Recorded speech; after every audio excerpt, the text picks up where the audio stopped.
Give us the whole breakdown for Felix Verdejo and Sylvia fight. It would have been nice for him to get him out of there earlier. You know, he won every round. Maybe one round could have went to Silva. I thought the funniest thing was that his corner was telling him that he was winning. I was cracking up about that. And then, that was hilarious. Hilarious. Then they at the ending of the fight. Afterwards, and then he has that face like he just been jerked. Oh, that was the funniest part. Verdejo looked at him like, dude, come on. And then the scorecards were 100 to 90. One judge had it 99-91, I think, gave him one round. But that guy looked like, yo, Jess, that dude was not the guy wasn't, he didn't come to try to win, he came to survive, and then he thought he won. It's hilarious. Yeah. Like, come on, bro. I think Verdejo's ready, but Verdejo's ready to fight a name, bro. He's ready to fight it. Like, we don't need to go and get undefeated dudes from Brazil anymore. Like, that's his second Brazilian that they went and got. Like, now it's time. Go get him a name. He's ready for a name.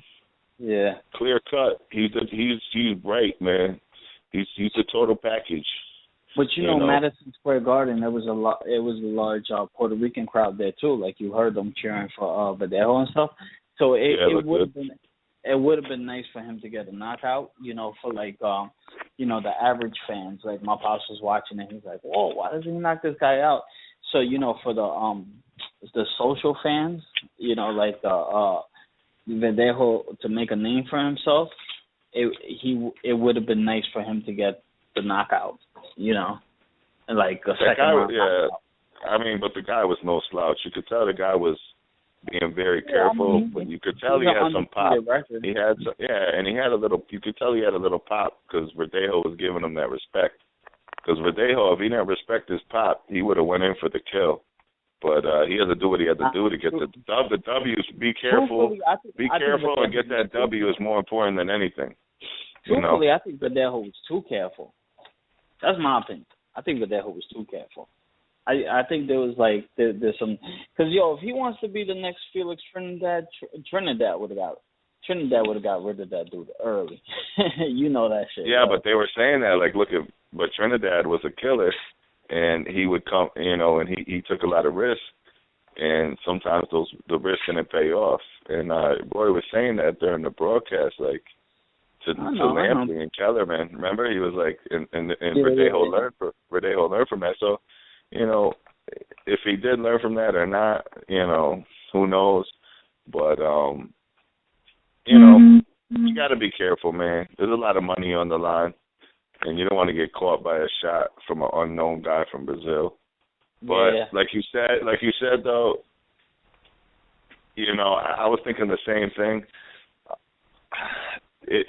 He didn't win. He didn't gain any stardom last night, and he didn't lose any stardom last night. You know what I mean? He kind of just stayed where he was. Like if he was a stock, he just stayed flat where he was. He didn't gain any stock last night. So, but hey, that's no big deal because he's only 22, and the next time out, hey, he can go and look impressive, and boom, you know what I mean? Nobody remembers what. His okay performance last night, so it is what it is. Yeah, I mean, I get you, man, but I get you. But that's my boy though, man. That's the next big thing, man. Mark my words. I like him a lot, man. I'm a fan. I like Verdejo. I liked him since they first been putting him on. So I can't wait till he finally gets somebody like Crawford. He's not ready for Crawford yet. Not ready for Crawford. Nah. He's got nothing. He's young. He's young in the game, man. Damn, Jesse, you always skipping, like, that's 2 divisions way, like. No, that's down the road, though. It's something to look forward to. There's something to look forward to down the road. Yeah, that's a match that definitely could happen. Nah, that's sure. By the time Felix Verdejo comes to Crawford is going to be at 147, dog. Like, it's not going to happen. Bob Arum is not going to, if he ain't going to set up his other fights with Crawford against Victor Post or people like that, there's no way it's going to happen. Crawford going to fight Felix Verdejo. Oh, he will when the money's right.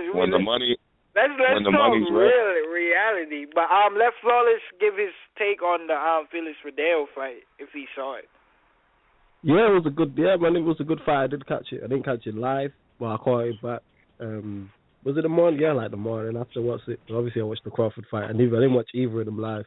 I caught him back afterwards and whatnot. And yeah, Verdejo, he's normally like he's an exciting fighter. I don't know if he's as great as Trinidad and Cotto and all them carry on, but it was a good performance, a solid performance. He won. There's not really much more to say on it. What more is there to say on it? Like, he won. That was it. Yeah, to me, man, that fight was just a cakewalk, man, for that Felix Verdejo. I like him, but, you know what I mean? I really like him. He just got a lot to prove, you know what I mean? Right now, I like what they're doing with him, you know what I mean? He's looking really well against these lesser competition, but he just gotta be in the top 10. He gotta fight the top 10 fighters and see if he got my vote as one of the best. You know what I mean? I'm not going to just run with that title because he looks good with nobodies. You know what I'm saying? I'm not going to give somebody that title yet. You're going to have to earn that for me. You know what I'm saying? But I like what he's doing. You know what I mean? He's young. It was a great, impressive win he did last night, but I'm not going to sell him like, oh, man, he's the greatest. Oh, he's the next guy.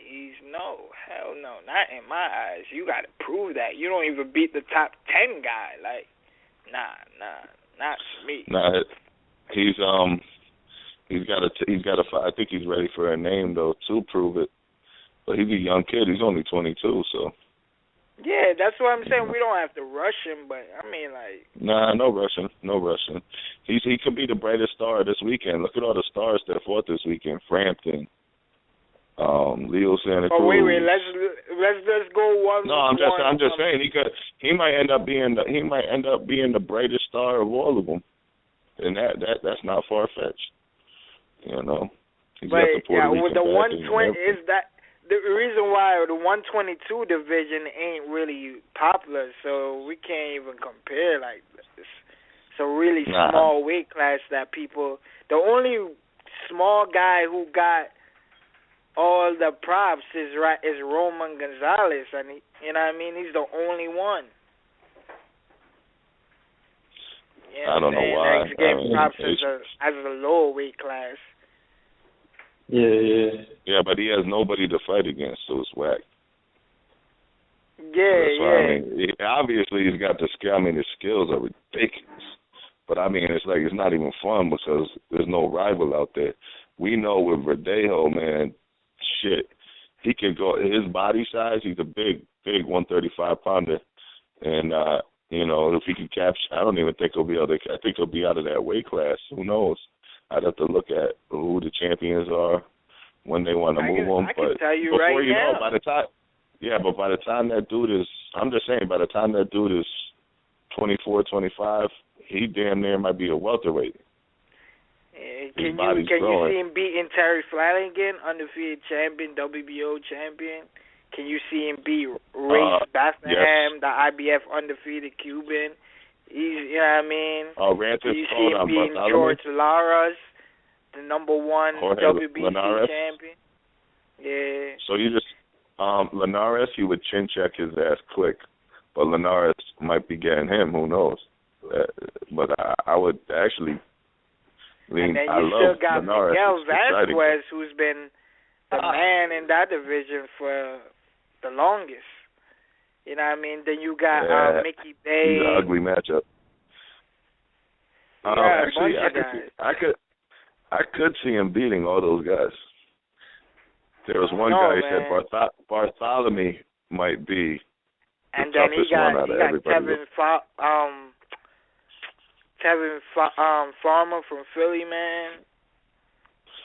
Yep, he's coming up.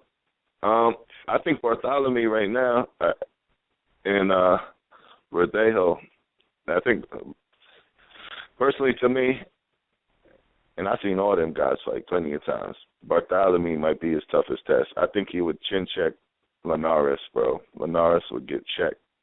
So you think he can beat Flanagan too? I only seen Flanagan win once, you know. So, and I think he could do it. And you think he can beat Miguel VAZQUEZ, one of the hardest people to beat? VAZQUEZ is an ugly fight. I don't even think that fight they would put him in there with him. But I'm saying he's the number 10 guy in the pound for pound ranking of the lightweight division. That's what I'm saying. If he can't beat the number 10 guy, we really can't. You know what I mean? Hold on, who's VAZQUEZ with? VAZQUEZ, I think he's with Al Haymon. I wonder what that fight with last night, what sanctioning body that was with. I'm just curious where they're pushing Verdejo, because you got to think after that performance that Bob Arum's going to put him in there with somebody we know. You know, I'm gonna I'll do some research, but you know, who do you think if you're Felix Verdejo's matchmaker coming off a win against, you know, undefeated Brazilian William Silva? Are you trying to sell him a great fight, or are you trying to sell him like? No, I'm saying you're trying to, you know, a step up fight. To me, he needs to fight since Miguel VAZQUEZ is number 10. He should fight him. He's the number 10 guy. You know what I mean? We're not even going to 9, 8, 7, 5. Let's let him start from number 10. Oh, so you're trying to get him a top 10 fight next fight, huh? Yeah, that's what I'm saying. Like, let him earn his ranking. Go fight the number 10 guy, then go fight the number 9th guy, then the 8th, and work his way up. You know what I mean? Or if you just want to keep on selling them to unknown guys that we don't know of, or we might have seen them once, then he can do that. So what about? I could see him fight. I don't know. No, I'm just saying I could see him fighting. Now that I'm looking on it, who Crawford beat last, Gene. I don't know what that guy's deal is. I know he had an issue with alcohol, but I'm just throwing that name out. That wouldn't be a bad fight. You know, that'd be a gauge like Crawford beat him. But Gene is a 140 guy. No, but he could drop back down to 135. You know what I'm hearing, he's in rehab. I'm just saying that's a name that they could use. I wouldn't put him in there with like a Raimundo Beltran yet. They got some names. No, I'm just saying. But it'll be interesting to see who he goes in against next. Hopefully, all I'm saying is hopefully. But I know he's going to fight a lesser competition. He already got his fight made. He's fighting April 16th. It's already on BoxRec right now. Okay, that's what's up. So they Bob Arum saying he's going to fight 5 times this year. I don't know how true that is. But is he ranked in any of the sanctioning bodies yet? I'm not sure. You know what I mean? I will have to go double check. Yeah, no. I'm saying that to myself right now to see if he is, and he is. He's ranked number 2 by the WBA, and Anthony CROLLA is the champion. Yeah. So that's the number 6 guy in the pound for pound ranking. But he's not going to go over to the UK. Nah, that's not happening. Let's see. So he's ranked number 7 in the IBF. Rances Barthélemy, though, is signed with Al Haymon. So I don't see that happening. You figure, you know, he's a Bob Arum guy, WBO. Or he can fight the number 8 guy who's on the top rank, DENIS. Sharnikov, I don't know how you pronounce his name, but yeah, he's on the top rank. I think Race Lafayette beat him for the IBF, if I'm not mistaken. All I see, the guy he beat, William Silva, was ranked in the WBO, so they might be pushing him to the WBO. So all right, So yeah, man. I mean, the kid's on the rise. Well, Verdejo. No, that was a WBO fight last night. Because Silva's only ranked in the WBO. So, damn, he's got Ricky Burns ahead of him and Jose Cepeda, who we've seen, and Terry Flanagan. So hold up. So, damn, he might have to go and do what Terrence Crawford had to do, bro, when Crawford went overseas and won his strap at 130 against Ricky Burns. So they might push for one more tune-up fight, and then I could see Verdejo fighting for a belt. What Bob Arum saying, he's trying to get him 5 fights before he fight for the belt. He don't need it. I bet he fights one more time, and then he's gonna have to go over to it looks like he's gonna have to go over to the freaking UK to fight Flanagan. But we'll see, man. I don't know. It looks like that.